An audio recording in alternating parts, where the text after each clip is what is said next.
Добар ден, почитувани гледачи. Следува добриот доктор. Јас сум Александар Динев. Ви благодарам што сте со нас. Денеска ќе зборуваме на тема деменција и празниците, односно како лицата со деменција најдобро да ги поминат пред новогодишните и божикните празници. Моја гостинка и соговорничка во денешното издание на емисијата е доцент доктор Габриела Новотни, специјалист невролог на Клиниката за неврологија и председател на Институтот за Алцхајмерова болест и невронаука. Доктор Новотни, добар ден. Ви благодарам што сте дел од денешното издание, предпразнично издание на Добриот доктор. Добар ден, Александар. Јас ви благодарам многу на поканата и на интересниот спој на деменциите со празниците, на идејата да зборуваме на оваа тема. Така, но како вовед во темата за почеток, што представува деменцијата и зошто е важно за оваа тема да се зборува речиси секојдневно, не само на светскиот ден и вака пред некој повод или пред празници? Многу се согласувам со ова што сега го кажавте, затоа што кога најавувавте дека ќе зборуваме за деменциите и празниците, во себе си размислав дека ние 365 дена треба да зборуваме за лицата со деменција и за семејствата кои што имаат свој близок со деменција и секако не треба да зборуваме само пред празниците. Меѓутоа реков интересна тема затоа што овие денови малку се менува начинот на живот и рутината кој што може да се одрази на тоа како функционираат лицата со деменција. А зошто треба да зборуваме секојдневно? Затоа што растат бројките. Во светот во моментов живеат 50 милиони и се очекува дека таа прогресија на бројот на заболени многу брзо ќе оди во следните години, некаде до 2050-та ќе зборуваме за 140 милиони во светот. Уште побитно, ајде да се свртиме малку локално тука во Македонија. 24.000 семејства секојдневно живеат со оваа болест. Диагностицирани. Да, и не случајно велам семејства, затоа што кога имате близок со деменција, целото семејство живее со болеста 24 часа, 7 дена во неделата со години. И ова многу пати сум го повторувала, меѓутоа само за да се добие впечатокот дека за жал деменцијата не е состојба или болест која што почнува и ќе трае еден краток период, еден месец, па целото семејство ќе се мобилизира за тој период, трае со години и носи предизвици како напредува, а семејствата се оставени сами на себе. Она што е исто така битно, а повторно битно кога зборуваме за Македонија, е што во годините што доаѓаат, епицентарот на деменција ќе се премести во токму земјите како нашата, со среден и низок економски развој, што значи дека бројот драстично ќе се зголеми. За Македонија предвидувањата се дека бројот ќе се зголеми до 2050-та за 166%. Може да предпоставиме тоа се над 70.000 семејства кои што секојдневно ќе живеат со болеста, а ние не сме подготвени да се справиме со овој надоаѓачки бран. Така, но загрижува што и пред малку неформално рековте дека се намалува и возрастната граница. Тоа особено ме загрижува и јас секогаш се оградува велики дека можеби навистина до клиниката за неврологија како универзитетска клиника каде што работиме со биомаркери и прецизна дијагноза, се упатуваат помлади пациенти или со нејасни дијагностички слики, тоа е така и во светот. Меѓутоа и статистиката која што ја направивме благодарение на податоци од мој термин, значи зборуваме сега за цела Македонија, покажува дека старосната граница се намалува. Бројот на лица кои што ја добиваат болеста под 65 годишна возраст, која зимаме како некоја граница за деменција со ран или доцен почеток, е зголемен. Ако во 2019 година биле 3,4% од сите лица со Алцхајмерова деменција, оние кои што имаат поран почеток, веќе во 2023 година процентот е зголемен на 8,4. Што загрижува и некако во науката, во невронауката, се повеќе се зборува за едно забрзано мозочно старење. За тоа да го кажам поедноставно, значи Александар, ние може да имаме 45 години возраст, меѓутоа нашиот мозок да има 55 години. Значи да биде постар од нашата биолошка возраст. И тоа е последна тема. Зошто забрзано старе мозокот, докторка? Повеќето студии, и ние сме дел од една таква студија, потврдуваат дека мозокот забрзано старе заради сето она што не обкружува. И тоа збирно во науката се вика експозом, значи се на кое што сме изложени. Тука се факторите од средината. да го спомнам загадениот воздух.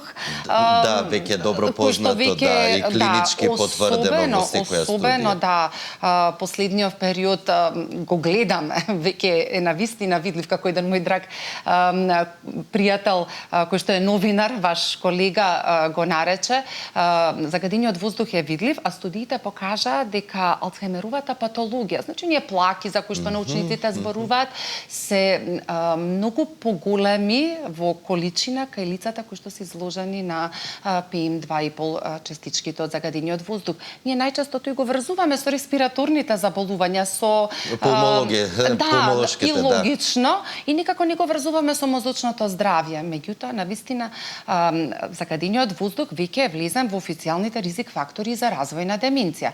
Забрзано старее мозокот и заради недостаток на зелени површини, и заради сите оние ризик фактори кои што влегуваат во животен стил на кој ние може да влијаеме, или како се храниме, колку спортуваме, сето тоа е многу битно. Дали ќе го контролираме високиот крвен притисок, стресот, шеќерот, да не го забораваме. Стресот. Меѓутоа, она што мене особено ме загрижува, а и науката во светот, е што се повеќе се праќа порака до оние креатори на политиката, policy makers, затоа што не е доволно ако ние двајцата се грижиме за собственото здравје и внимаваме што јадеме и сме физички активни, не можеме се да избегнеме, не можеме да го избегнеме загадениот воздух, меѓутоа и социјалниот експозом. Стресот кој што се јавува во секојдневното функционирање заради дезорганизираност, почнете од гужвите во сообраќајот, ситни пречки, стравот, неизвестноста, несигурни работни места, загриженост. Значи сето лоша тоа, економска тој стрес не е нешто што само така го кажуваме популарно, јас сум под стрес, тоа се цела низа хемиски промени кои што се случуваат во мозокот, а мозокот кој што ги контролира сите функции во телото влијае на хормоните, хормоните на целиот организам и забрзано старе не само мозокот и другите органи, меѓутоа мозочното здравје е веќе нешто за што многу се зборува во светот и навистина треба да почнеме да се грижиме ако сакаме да ги превенираме и другите заболувања, не само деменциите. Така е. Да ги слушнеме прашањата и од нашите гледачи, ќе продолжиме понатаму, ќе ставиме фокус за тоа што се договаравме празниците и деменциите. Почитувани во програма сте, повелете. Ало, добар ден. Добар ден. Ај, убав ден да имате. Исто и вие, убав ден, ви посакуваме. Вака ме интересира до докторката едно прашање. Маш ми е од 65 години добил демензија, мозачен удар и епилепсија, а плюс има и гангрена. Па ме интересира, имам многу ја почна покрај njega да забравам, дури страшно забравање, дали од покрај njega стресовите, дали што е, а сам подносила за мобилност, за да добија, а човекот не може да не се движи у кревете, не може да зима да јаде сам, све ја да го храним. Значи, едноставно не знае, нема, губи се од време на време, мајке кој njega, оно нема ништо, оно овој бил, оно е станало такво нешто. Па ме интересира докторката што би ги дала совет, сега за себе не е способен за да комуницира он сам со себе, а деменцијата го имали од тоа што ли, а од мобилност ме одбија 2 пати што сам подносила.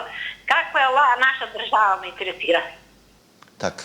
Во ред, да, се согласувам со вас и ги разбираме вашите проблеми, маќе, затоа што негувателите се секогаш на удар и исцрпувачки при вакви ситуации. Ќе добиете конкретен совет и препорака во однос на Комисијата за мобилност, да таа е комисија формирана при Министерството за здравство. Доколку не сте задоволни, претпоставувам дека имате и право на жалба или да поднесете преставка до Државниот санитарен и здравствен инспекторат, евентуално повторно да се разгледа вашата пријава. Јас ви благодарам многу што вака во прво лице ја споделивте вашата приказна и ова е приказна на оние 24.000 семејства кои што ги споменав и сега нели станува веќе опипливо и видливо зошто зборуваме дека целото семејство страда. Ова е релативно млад пациент, спомнавте мозочен удар, можеби се работи за васкуларна деменција, јас навистина вака не би можела да кажам за причините и симптоматска епилепсија, да, се јавува и кај мозочен удар и кај дегенеративен тип на деменција, но акцентот тука би го ставила токму на маката, секако тоа е поттикнато од љубовта и грижата кон својот сакан, кон сопружникот.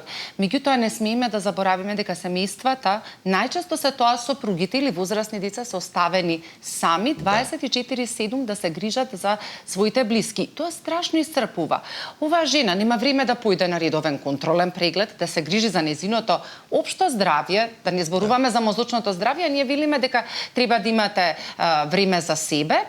Веќе се зборува за сиромашност на време, дека кога не стигнуваме да одвоиме време за себе, тоа директно се одразува на мозочното здравје. Кога?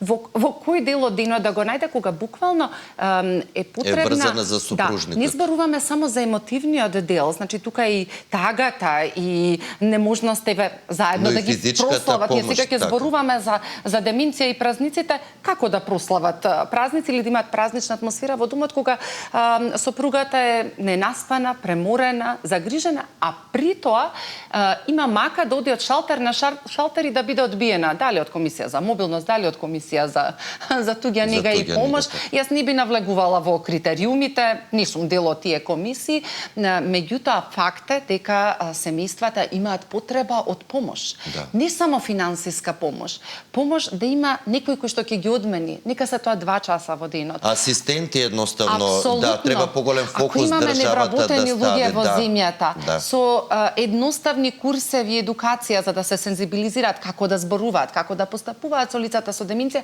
ќе дадеме на сопругата, односно на 24.000 членови на семејствата, да, време за барем себе. 2 часа во денот. Малку да се одморат, да се грижат за сопственото здравје, затоа што на овој начин ние продуцираме пациенти. Так. Ако ви кажам дека во свет 40-45% од негувателите, тој збор негуватели вака делува туѓо, тоа се сопругите, блиските, возрастните деца, да. точно, страдаат од депресија. Кај нас овој број е двојно поголем, так. над 80%, тоа е наша студија која што ја правевме.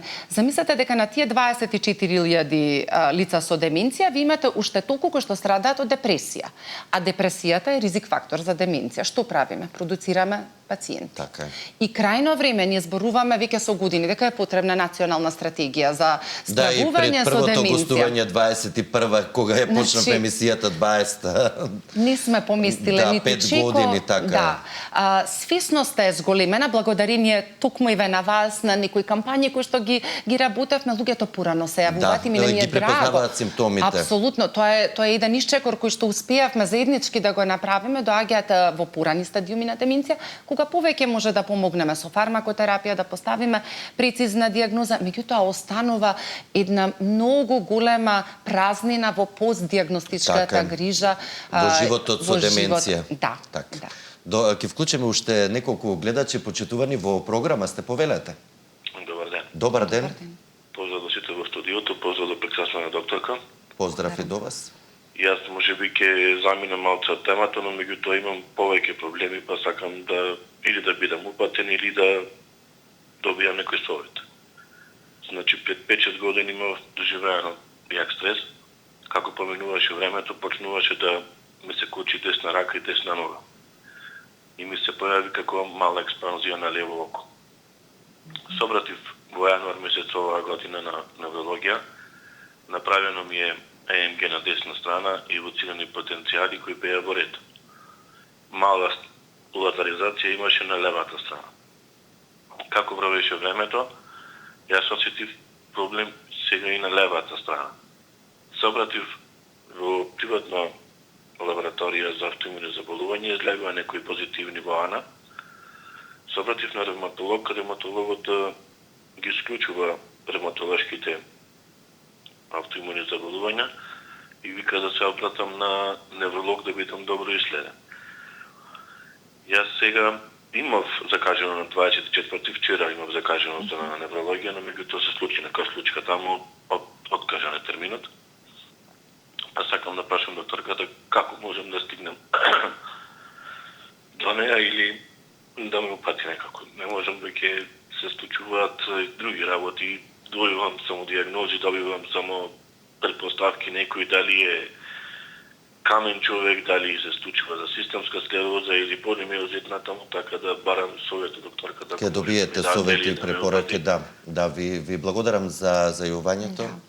Јас ви благодарам на прашањето. Апсолутно се согласувам дека е потребно детално, прво невролошки да бидете прегледани и следени. Дел од испитувањата кои што се направени, евоцираните потенцијали, ЕМГ, тоа се испитувања кои што го испитуваат периферниот нервен систем, меѓутоа со оглед на дел од симптомите, знаците кои што ги споминавте, сметам дека треба малку подетални анализи.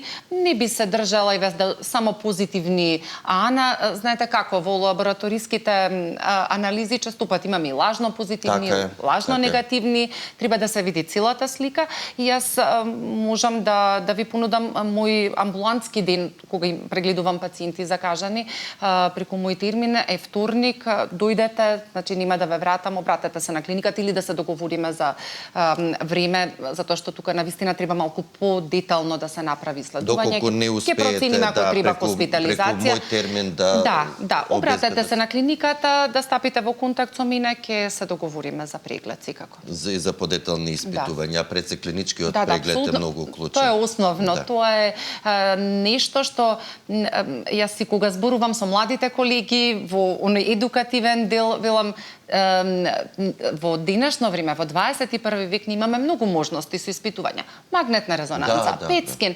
Меѓутоа, ниту едно испитување не ја дава дефинитивната диагноза. Ако не поразговарат. Апсолутно, и деталниот преглед, затоа што може да се изгубиме и да го изгубиме пациентот припратен на мал милиони испитувања, па 6 месеци да ги чекаме резултатите, во меѓувреме да има прогресија на состојбата. Не зборувам конкретно за вашиот случај. Верувам дека не е ништо сериозно, но секако мора да се расчисти за што станува збор. Дали е само тој стрес во прашање или нештата се поврзани во организмот. Ќе вклучиме уште еден гледач, почитувани во програма, сте повелете. Добар ден. Добар ден. Поздрав до докторката и до вас.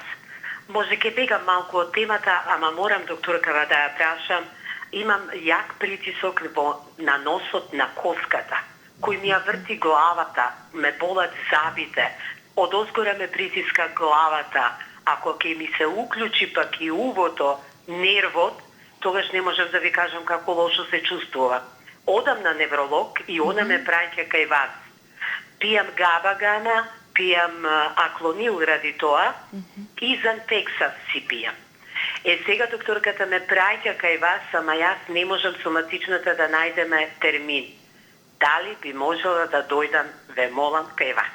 Дојдете, јас не би брзала со диагнози јасно вака, само според анамнезата. Верувам дека што модите кај невролог се исклучени по сериозни причинители. Може би се работи за тригеминална невралгија, може би се работи за некој процес кој што го дразни нервот, што го инервира делот од лицето и дава такви сензации, но секако, како што кажав, вторник е мој...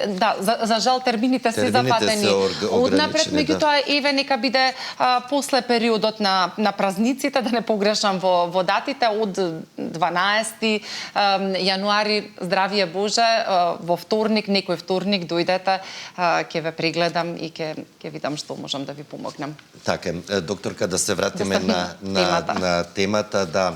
Еве, знациве се добро познати, заборавањето е можеби клучниот знак или сигнал дека можеби станува збор за деменција. Дали деменциите се нормален процес во старење? Во никој случај. Деменција е болест. Не една.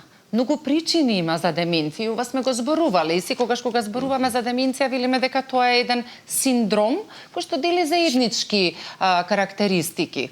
заборавеност, проблем да се донесе одлука, да се направи план, стратегија, проблем со ориентација во време, во простор, проблем со изнаоѓање на зборови, па говорот осиромашува, проблем со перцепција на просторот, па лицата имаат впечаток дека не гледаат добро. Меѓутоа, сите тие симптоми и знаци зборуваат за дисфункција на одредени делови на мозокот. Што е причината? Тоа е нашата задача. Најчистата причина е Алцхајмеровата болест и токму затоа ги поистоветуваме термините. 60 до 70% од деменциите се токму заради Алцхајмеровата болест. Меѓутоа, како што споменавме, може да биде мозочен удар, па да имаме васкуларна деменција. Постои деменција со левиеви тела, каде што доминираат визуелните халуцинации, па лицата не забораваат толку на почетокот, меѓутоа гледаат инсекти на зидовите или гледаат дечиња околу постелата навечер кога заспиваат, или имаат чувство на туѓо присуство во домот, па проверуваат дали некој има во соседната соба. Потоа имаме фронтотемпорална деменција, каде што повторно има подспектар на симптоми и знаци и типови на фронтотемпорална деменција. Една е токму на која што стана во јавноста популарна, за жал, заради болеста на глумецот Брус Вилис. Оди со осиромашување на говорот до комплетен губиток на говорната функција, до слика каде што пациентите се дезинхибирани, едноставно немаат контрола на она што го кажуваат, па малку неуместно се однесуваат во социјалните ситуации, па семејствата се срамат заради тоа. Значи, цел спектар на симптоми и знаци, секој зборувајќи за делот од мозокот кој што страда. Ние со тестовите диференцираме за кој тип станува збор и соодветно даваме симптоматска терапија. Како што се договоривме, вториот дел од емисијата ќе го посветиме на социјалниот аспект, да ги скокнеме дијагностиката и терапијата, бидејќи е говорено. Каква улога има комуникацијата, како треба, а како не треба да се комуницира со лицата со деменција?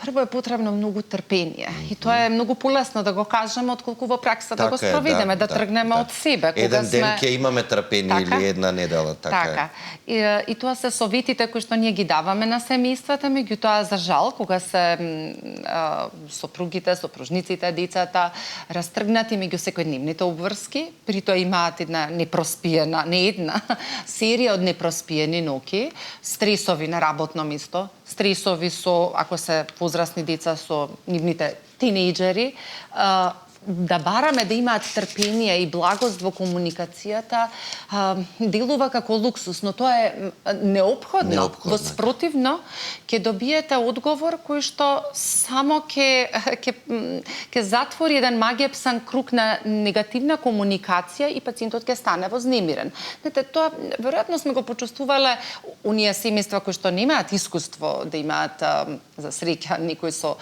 кој што страда од деменција, можеби го почувствувале со помалите деца. Знаеме да кажеме, дури мали бебиња со кои што немаме вака комуникација вербална за да разберат што се случува, кога сме напнати, нервозни, тоа никако се пренесува. Па детето е поплачливо и велиме баш сега не мораше да се случи тоа.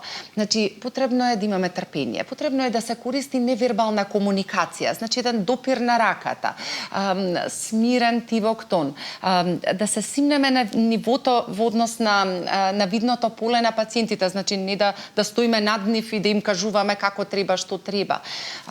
Сето тоа веламе многу поедноставно да се каже, отколку да се спроведе во пракса, токму затоа што се исцрпени. Кога би имале помош, ќе бидат многу поспокојни, многу посмирени и таа комуникација ќе биде поквалитетна. Така, престојните новогодишни и божикни празници носат радост, но и промени. Како тие промени влијаат токму врз лицата со деменција? Што може да ги вознемири или да им ја влоши општата состојба? На што треба да обрнат внимание семејствата токму овој период? А потоа ќе проговориме и што добро да направат за лицава. Празниците се секогаш наједноставно би рекла појачувачи на емоциите. Знаете, може да донесат многу радост и ние сите се радуваме на празничната атмосфера. Убаво рековте како оваа жена, господја со сопругот ќе се радува. Точно. Празниците празниците најчесто се врзани со традициите, нешто што се повторува секоја година, што е многу добро за лицата со деменција. Тие сакаат рутина, тие сакаат предвидливост на ситуацијата. Да, познатост.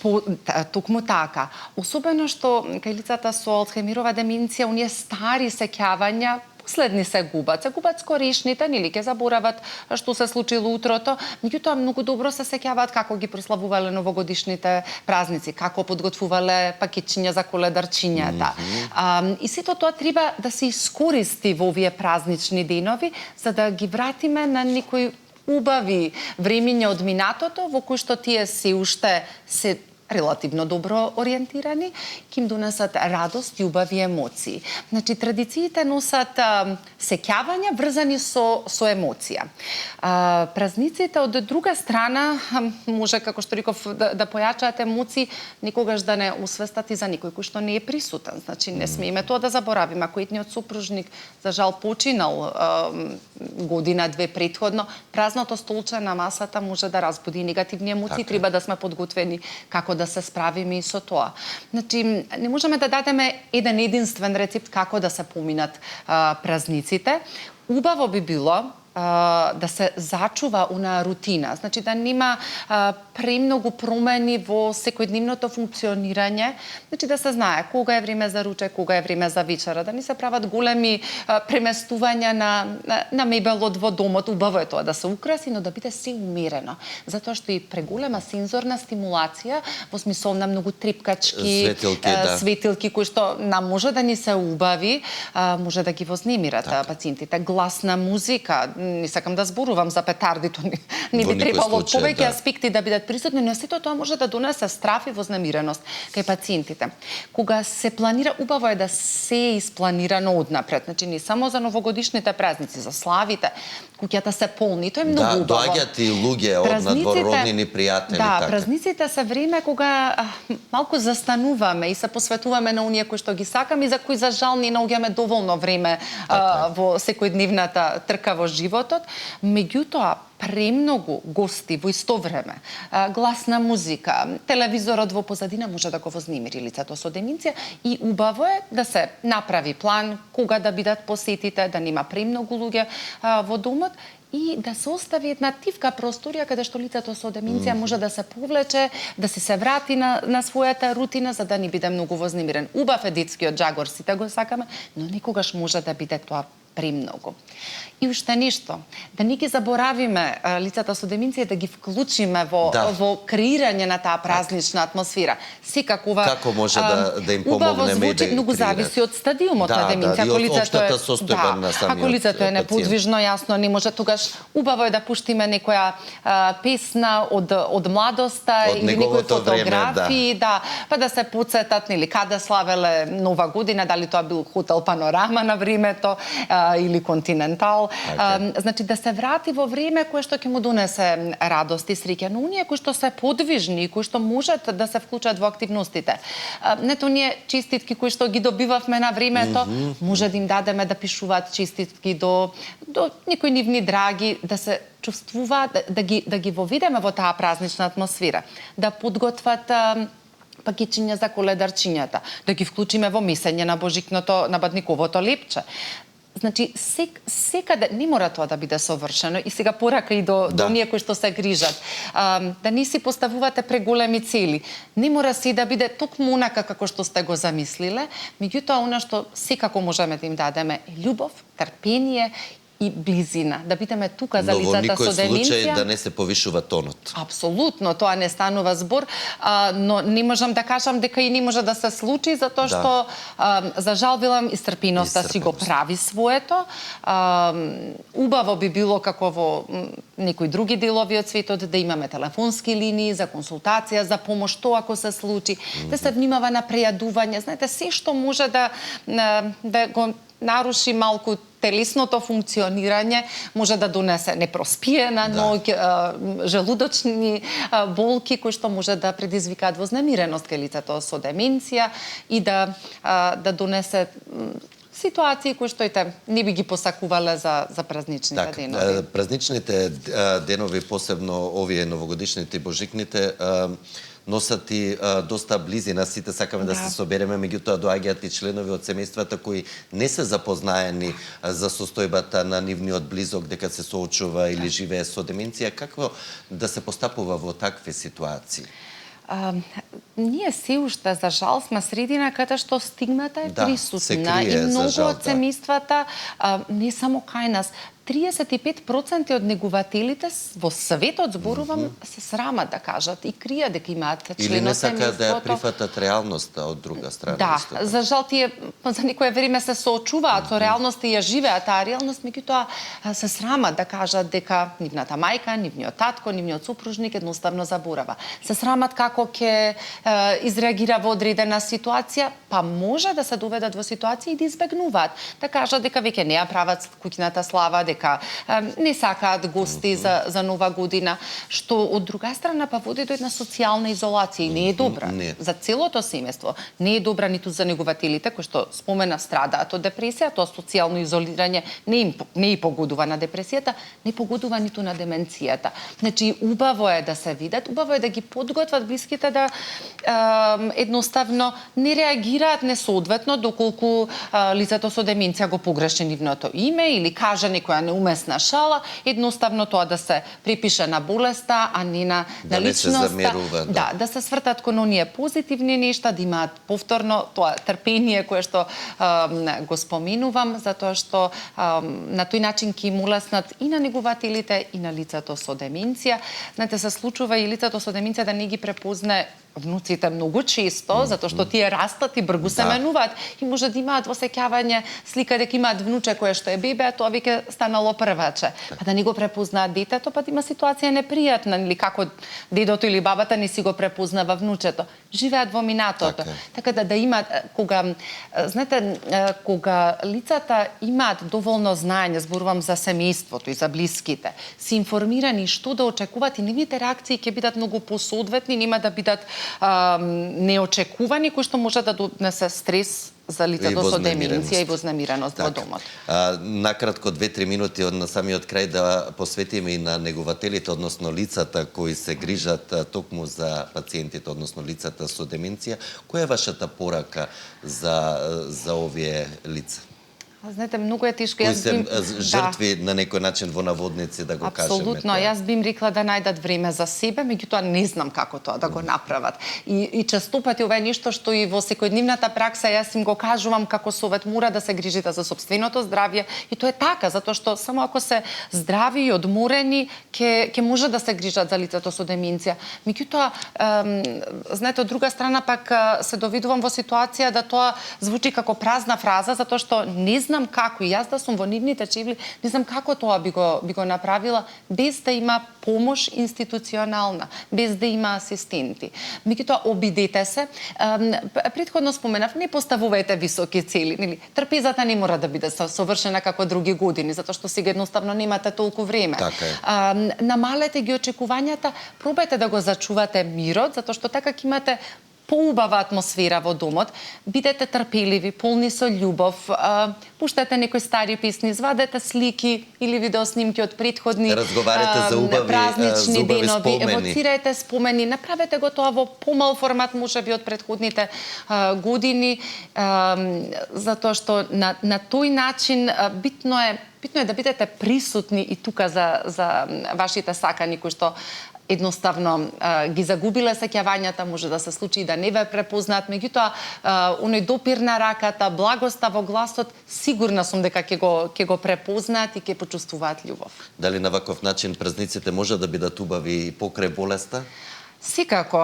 Празниците се едно сидро кое што и во многу тешки состојби, и тешка болест, и жал во семејствата, даваат една рамка на припадност. Знаете, кога ќе се обкружите со вашите сакани, нека се тоа и неколку членови од семејството, чувствувате дека припаѓате некаде и дека сте на сигурно место. Тоа сум сигурна дека лицата дури во најнапредна стадиум со деменција може да го почувствуваат, и тоа во крајна линија им го должиме да им го дадеме. Ви благодарам многу за одвоеното време, за советите и искуството пред се кое го споделивте на оваа доста значена и тема токму во пресред на празниците, и со задоволство го очекувам да бидете повторно дел од Добриот доктор.